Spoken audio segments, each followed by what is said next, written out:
Hi friends, இவ்வளோ நாள் நம்ம பைக்கை ஸ்லோவாக ஓட்டினா மைலேஜ் அதிகமாக வரும்ன்றது மட்டும்தான் நமக்கு தெரியும். ஆனால் ஸ்லோவாக ஓட்டுறதால வண்டியோட கிராங்க் ஷாஃப்ட் போயிடும்னு சொன்னவங்களால நம்ப முடியுதா? இந்த வீடியோவில் அதை பற்றி தான் பார்க்க போகிறோம். வீடியோ ஸ்கிப் பண்ணாமல் பாருங்கள். நம்ம சேனலுக்கு இப்போ தான் நீங்கள் ஃபஸ்ட் டைம் வரீங்கன்னா சப்ஸ்கிரைப் பண்ணிக்கோங்க. பக்கத்தில் இருக்க பெல் ஐக்கானை கிளிக் பண்ணிக்கோங்க. வாங்க வீடியோக்குள்ளே போகலாம்.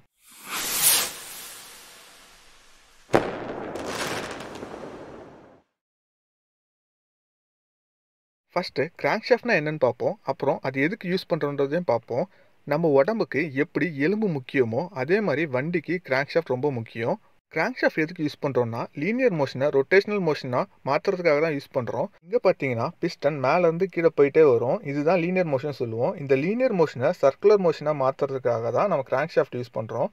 இந்த பிஸ்டனையும் கிராங்க் ஷாஃப்டையும் கனெக்ட் பண்ணுற ராடை தான் நம்ம கனெக்டிங் ராடுன்னு சொல்லுவோம். இதை பார்த்தீங்கன்னா பேரிங்ஸ் வச்சு கனெக்ட் பண்ணியிருப்போம்.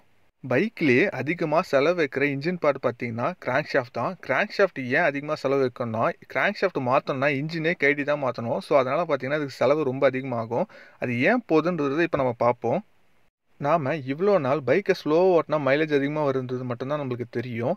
ஸ்லோவாக ஓட்டுறது பிரச்சனை கிடையாது. அந்தந்த கியரில் அந்தந்த ஸ்பீடை கரெக்டாக மெயின்டைன் பண்ணணும். ஃபார் எக்ஸாம்பிள், நீங்கள் ஒரு 100 cc பைக் வச்சுருக்கீங்கன்னா டாப் கியரில் மினிமம் ஒரு 40 ஆச்சு போகணும்.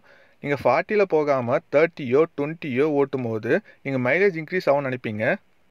ஆனால் ஆக்சுவலாக என்ன நடக்கும்னா இன்ஜினில் அதிகமான லோடு கொடுக்கும்.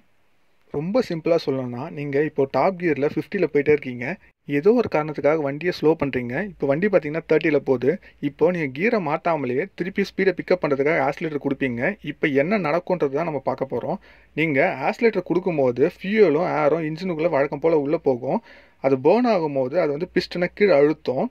பிஸ்டன் அழுத்தும் போது அது என்ன பண்ணும், கனெக்டிங் ராடு தள்ளும். கனெக்டிங் ராடு வந்து கேம் ஷாஃப்ட் சுற்ற வைக்கும். கேம் ஷாஃப்ட் வந்து கியரோட கனெக்ட் ஆகிருக்கும்.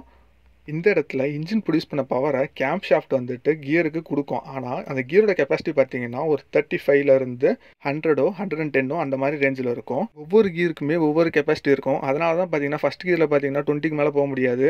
அதே மாதிரி செகண்ட் கியர் பார்த்தீங்கன்னா 30க்கு மேலே போக முடியாது. அந்த மாதிரி தான் சொல்கிறேன்.